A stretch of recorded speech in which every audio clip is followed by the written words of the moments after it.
അപ്പോൾ നമ്മുടെ മോണിറ്റർ കാര്യങ്ങളൊക്കെ നമ്മൾ ചെക്ക് ചെയ്യാനായിട്ട് സെറ്റ് ചെയ്ത് വെച്ചിട്ടുണ്ട്. അപ്പോൾ അത് ചെക്ക് ചെയ്യുന്നതിന് മുമ്പായിട്ട് നമ്മളിത് തീർച്ചയായിട്ടും ഇതൊരു സർവീസ് ടെക്നീഷ്യൻ്റെ അടുത്ത് കൊടുത്ത് ചെക്ക് ചെയ്യേണ്ട കാര്യം തന്നെയാണ്. എങ്കിൽ കൂടെ നമുക്ക് നമ്മുടെ ഭാഗത്തുനിന്ന് ഒന്ന് കൺഫേം ചെയ്തതിന് ശേഷം അവരുടെ കയ്യിൽ കൊടുക്കാം എന്നുള്ളൊരു രീതിക്കാണ് ഞാൻ ഈ ഒരു വീഡിയോ ചെയ്യുന്നത്. അപ്പോൾ ജസ്റ്റ് നമ്മുടെ ഭാഗത്തുനിന്ന് ചെയ്യേണ്ട കുറച്ച് കാര്യങ്ങളാണ് നമ്മളിതിൽ നോക്കാൻ പോകുന്നത്. അപ്പോൾ ഈ ഒരു മോണിറ്റർ നമുക്ക് വർക്ക് ചെയ്യുന്നില്ല. വർക്ക് ചെയ്യാത്തൊരു സിറ്റുവേഷനിൽ നമ്മൾ ജനറലായിട്ടുള്ള ഒരു ആക്റ്റീവ് മോണിറ്ററിൽ അല്ലെങ്കിൽ ആക്റ്റീവ് സ്പീക്കർ സിസ്റ്റത്തിൽ നമ്മൾ കണ്ടുവരുന്നത് ഈ ഒരു IEC പ്ലഗ്ഗാണ്. അപ്പോൾ ഈ ഒരു IEC പ്ലഗ്ഗാണ് ഉള്ളിൽ കണക്ടർ, അതായത് പവർ കൊടുക്കാനുള്ള കണക്ടറായിട്ട് വരുന്നത്. അപ്പോൾ ഈ ഒരു കണക്ടറിൽ തന്നെ നമുക്ക് ഇവിടെ ഒരു ഫ്യൂസ് നമുക്ക് അവൈലബിൾ ആണ്. അപ്പോൾ ആ ഒരു ഫ്യൂസ് ജസ്റ്റ് ഒന്ന് ബ്ലോ ആയിട്ടുണ്ടോ എന്നാണ് നമ്മൾ നോക്കാൻ പോകുന്നത്. അപ്പോൾ അതിന് വേണ്ടിയിട്ട് ജസ്റ്റ് വല്ല ടെസ്റ്ററോ എന്തെങ്കിലും കാര്യങ്ങളുണ്ടെങ്കിൽ ജസ്റ്റ് ഈ ഒരു സൈഡിൽ ഇങ്ങനെ ജസ്റ്റ് ഒന്ന് പ്രസ് ചെയ്ത് കൊടുക്കുകയാണെന്നുണ്ടെങ്കിൽ നമുക്ക് അതിൻ്റെ പ്ലഗ് കയ്യിൽ വരും.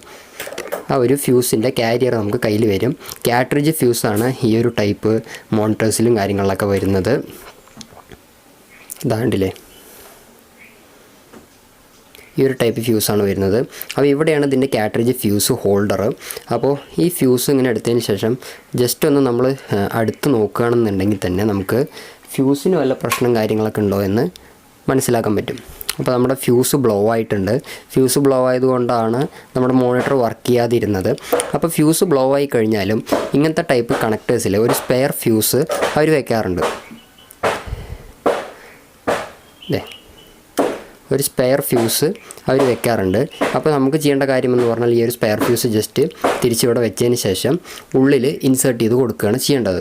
പക്ഷേ എൻ്റെ ഈ ഒരു സിറ്റുവേഷനിൽ ഞാൻ ഇത് ചെയ്തപ്പോൾ സെയിം പ്രൊസീജിയർ ചെയ്തപ്പോൾ എൻ്റെ രണ്ടാമത്തെ ഫ്യൂസും ബ്ലോ ആയി പോയി.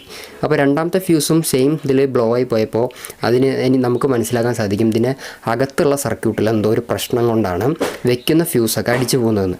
അപ്പോൾ ഞാൻ ജസ്റ്റ് ഫ്യൂസ് കാര്യങ്ങളൊക്കെ തിരിച്ചതിൽ തന്നെ വെച്ചതിന് ശേഷം ഞാൻ ഇതിൻ്റെ ഉൾഭാഗം ഒന്ന് തുറന്നു നോക്കി. അപ്പോൾ ഉൾഭാഗം തുറക്കാനായിട്ട് ഫ്യൂസ് നമുക്ക് അവിടെ തന്നെ വയ്ക്കാം. അപ്പോൾ ഉൾഭാഗം തുറക്കാനായിട്ട് ഇതിൽ ഈ സൈഡിൽ സ്ക്രൂസ് കാര്യങ്ങളൊക്കെ വരുന്നുണ്ട്. അപ്പോൾ ജസ്റ്റ് ഞാൻ ആ സ്ക്രൂസ് കാര്യങ്ങളൊക്കെ അൺസ്ക്രൂ ചെയ്തിട്ടുണ്ട്. ഇനി നമുക്ക് ഈ പ്ലേറ്റ് അങ്ങനെ എടുക്കുകയാണ് വേണ്ടത്. അപ്പോൾ ഇതാണ് നമ്മുടെ മോണിറ്റർ അഴിച്ചു വെച്ചപ്പോൾ ഉള്ള വ്യൂ എന്ന് പറഞ്ഞത്. അപ്പോൾ മോണിറ്ററിനകത്ത് നമുക്ക് കുറച്ച് വയർ കാര്യങ്ങളൊക്കെ ഞാൻ ഡിസ്കണക്ട് ചെയ്ത് വെച്ചിട്ടുണ്ട്, കണക്ടറിന് വരുന്നത്. അപ്പോൾ ഇതിൽ ഞാൻ ജസ്റ്റ് ഒന്ന് കാട്ടിത്തരാം. ഇതാണ് നമ്മുടെ വൂഫർ എന്ന് പറയുന്നത്. AEBW12850 എന്ന് പറയുന്നൊരു മോഡലാണ് ഇതിൽ വരുന്ന ആ ഒരു വൂഫർ എന്ന് പറയുന്നത്. അതേപോലെ തന്നെ ഇതിൽ വരുന്ന HF AEBCD01834 എന്ന് പറയുന്നൊരു മോഡലാണ്. ഇതിൻ്റെ അകത്ത് വരുന്ന HF കാണാൻ കുറച്ച് ബുദ്ധിമുട്ടുണ്ട്, എങ്കിലും ജസ്റ്റ് ഞാനൊന്ന് കാട്ടിത്തരാം. കണ്ടില്ലേ, ഇതാണ് നമ്മുടെ HF എന്ന് പറയുന്നത്. അതേപോലെ തന്നെ ഇതിനകത്ത് നമുക്ക് വേറൊരു വയറും കൂടെ വരുന്നുണ്ട്. അതായത് നമ്മുടെ ഈ ഒരു മോണിറ്റർ സ്പീക്കേഴ്സ് ഒരു LED ഫ്രണ്ടിലുണ്ട്, അത് കത്തിക്കാനായിട്ട് വേറെ 2 കണക്ടറും ഉണ്ട്. അപ്പോൾ അതൊക്കെ ഞാൻ മാറ്റി വെച്ചു. ജസ്റ്റ് ഇതിൻ്റെ ഉള്ളിൽ കാട്ടിത്തരാൻ വേണ്ടിയിട്ടാണ് ഞാൻ ഇപ്പോൾ ഇത് ചെയ്തത്. നമുക്ക് അടുത്തത് ആദ്യത്തെ ഫോൾട്ട് കാര്യങ്ങളൊക്കെ എന്താണെന്ന് ജസ്റ്റ് ഒന്ന് നോക്കാം. ഓക്കെ, നമ്മുടെ ഇതാണ് അതിൻ്റെ ആ ഒരു ബോർഡ് എന്ന് പറയുന്നത്. അപ്പോൾ സ്റ്റുഡിയോ മാസ്റ്റർ അവകാശപ്പെടുന്നത് അവർ DB ടെക്നോളജീസിൻ്റെ ബേസിക് 400 ആ ഒരു സീരീസും സെയിം ആണ്, ഇതിൻ്റെ സർക്യൂട്ടറി കാര്യങ്ങളൊക്കെ സെയിം ആണെന്നാണ് അവർ അവകാശപ്പെടുന്നത്. അത്യാവശ്യം നല്ലൊരു സർക്യൂട്ടറി തന്നെയാണ് ഇതിനകത്തുള്ളത്. PCB ഒക്കെ അത്യാവശ്യം നല്ല ക്വാളിറ്റിയുള്ളൊരു PCB ഒക്കെ തന്നെയാണ് വരുന്നത് ഇതിനകത്ത് കൊടുത്തിരിക്കുന്നത്. അപ്പോൾ അതിൽ വലിയ പ്രശ്നങ്ങളൊന്നും നമുക്ക് ഫീൽ ചെയ്യുന്നില്ല. ഓക്കെ, ഇവിടെ ടൊറോയിഡൽ ട്രാൻസ്ഫോമർ കാര്യങ്ങളൊക്കെ ഉണ്ട്. 58 വോൾട്ട് 2.3 ആംബിയറിൻ്റെ 2 ടാപ്പിങ്ങും അതേപോലെ തന്നെ 28 വോൾട്ട് 2.7 ആംബിയറിൻ്റെ 2 ടാപ്പിങ് കാര്യങ്ങളൊക്കെ ഈ ഒരു ഇതിൽ വന്നിട്ടുണ്ട്, ട്രാൻസ്ഫോമറിന് വന്നിട്ടുണ്ട്. അപ്പോൾ നമുക്കിനി ഫോൾട്ട് ചെക്ക് ചെയ്യേണ്ട കാര്യമെന്ന് പറയുമ്പോൾ നമുക്ക് ആദ്യം തന്നെ നമ്മുടെ ഈ ഒരു എൽകോം കണക്ടേഴ്സാണ് ചെക്ക് ചെയ്യാനായിട്ടുള്ളത്. അതായത് എൽകോം കണക്ടേഴ്സിനകത്ത് ഷോർട്ട് ആകുന്നുണ്ടോ, അതുകൊണ്ടാണോ ഇത് ഫ്യൂസ് അടിച്ച് പോകുന്നത് എന്ന് നമുക്ക് ജസ്റ്റ് ഒന്ന് നോക്കാനുണ്ട്. അതിനുശേഷം നമുക്ക് ഈ ഒരു സ്വിച്ച് ഷോർട്ട് ഉണ്ടോ എന്ന് നോക്കാനുണ്ട്. അതിനുശേഷം നമുക്ക് ഈ ട്രാൻസ്ഫോമർ കാര്യങ്ങളൊക്കെ ഒന്ന് ടെസ്റ്റ് ചെയ്യാനുണ്ട്. അപ്പോൾ ഫസ്റ്റ് നമുക്ക് ഈ ഒരു എൽകോം കണക്ടേഴ്സ് ചെക്ക് ചെയ്യാം. അതിന് മുമ്പായിട്ട് ഞാൻ ഈ ട്രാൻസ്ഫോമറിൻ്റെ ഇൻപുട്ട് പോകുന്ന ഈ വയർ ജസ്റ്റ് ഒന്ന് എടുത്ത് വിടുകയാണ്.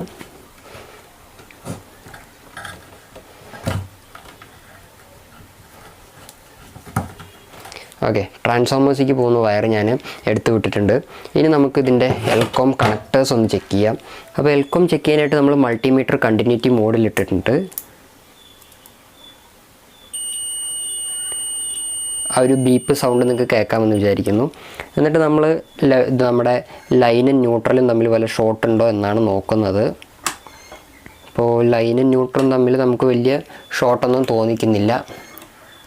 ഓക്കെ, ഇനി നമുക്ക് ഈ സ്വിച്ച് ഷോർട്ട് ഉണ്ടോ എന്നാണ് നോക്കേണ്ടത്. സ്വിച്ച് വന്നിട്ട് നമ്മുടെ 4 പോൾ സ്വിച്ചാണ് വരുന്നത്. അപ്പം ന്യൂട്രലും ഫേസും സ്വിച്ചിൽ കൂടെ കയറിയിട്ടാണ് പോകുന്നത്. അപ്പോൾ സ്വിച്ച് വല്ല ഷോർട്ട് ഉണ്ടോ എന്നാണ് നമുക്ക് നോക്കേണ്ടത്. അപ്പോൾ സ്വിച്ച് ഷോർട്ട് ഉണ്ടോ നോക്കാനായിട്ട് നമ്മൾ സ്വിച്ചും ഇതേപോലെ കണ്ടിന്യൂറ്റി മോഡിലിട്ടിട്ട് ജസ്റ്റ് ടെസ്റ്റ് ചെയ്താണ് നമ്മൾ നോക്കുന്നത്. അപ്പോൾ നമ്മൾ സ്വിച്ച് നോക്കുകയാണ്. സ്വിച്ച് കണ്ടിന്യൂറ്റി മോഡിൽ തന്നെയാണ് കിടക്കുന്നത് നമ്മുടെ മൾട്ടിമീറ്റർ. ഇല്ല, ന്യൂട്രലും ഫേസും ഭാഗത്തുള്ള ഇത് ഷോർട്ടൊന്നുമില്ല. നമ്മുടെ സ്വിച്ച് വലിയ പ്രശ്നങ്ങളില്ല എന്ന് നമുക്ക് മനസ്സിലായി. ഇനി നമുക്ക് നേരെ പോകേണ്ടത് ട്രാൻസ്ഫോമറിൻ്റെ ഭാഗത്തേക്കാണ്. ട്രാൻസ്ഫോമറാണ് ഇനി നമുക്ക് ടെസ്റ്റ് ചെയ്യാനായിട്ടുള്ളത്. മിക്കവാറും ട്രാൻസ്ഫോമറിൻ്റെ ഫോൾട്ട് ആവണം.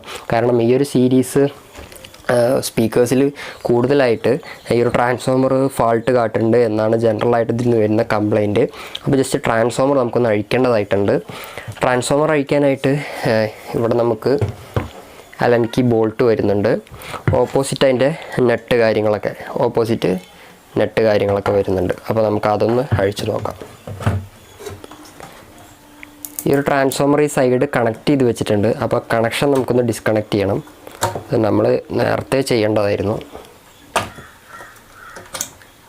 അപ്പോൾ വയറിങ് കാര്യങ്ങളൊക്കെ ഏതിലാണ് എങ്ങനെ കൊടുത്തിരിക്കുന്നത് എന്ന് നോക്കി വെച്ചതിന് ശേഷം ചെയ്യുക.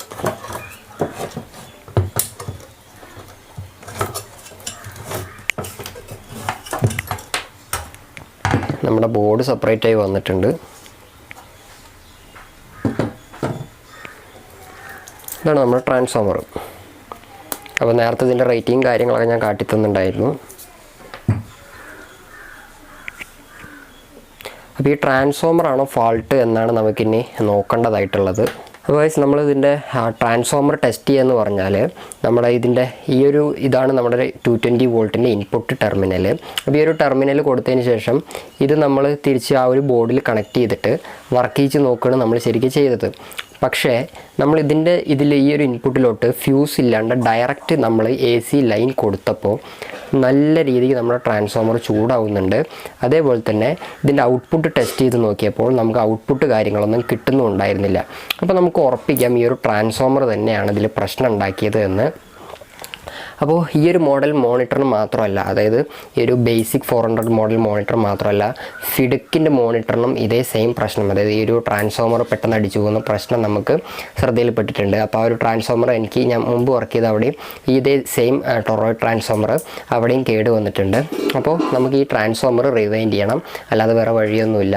അപ്പോൾ ഈ ഒരു ടൊറോയിഡ് ട്രാൻസ്ഫോമർ റിവൈൻഡ് ചെയ്യാനായിട്ട് കുറച്ച് റിസ്ക് ഉള്ള പരിപാടിയാണ്.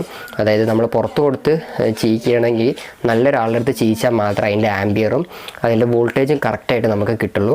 അപ്പോൾ നല്ലൊരു ടൊറോയിഡ് ട്രാൻസ്ഫോമർ വൈൻഡ് ചെയ്യുന്ന ആളെ നമുക്കിനി കണ്ടുപിടിച്ച് ഈ ഒരു സംഭവം വൈൻഡ് ചെയ്യിച്ച് എടുത്ത് തിരിച്ച് റീഫിറ്റ് ചെയ്യേണ്ടതായിട്ടുള്ള പരിപാടിയാണ് നമുക്കുള്ളത്. അപ്പോൾ ഈ ഒരു ട്രാൻസ്ഫോമറാണ് നമ്മുടെ മൊത്തം മോണിറ്ററും വർക്ക് ചെയ്യാതെ ഓഫായി പോയതിൻ്റെ കാരണം എന്ന് പറഞ്ഞത്.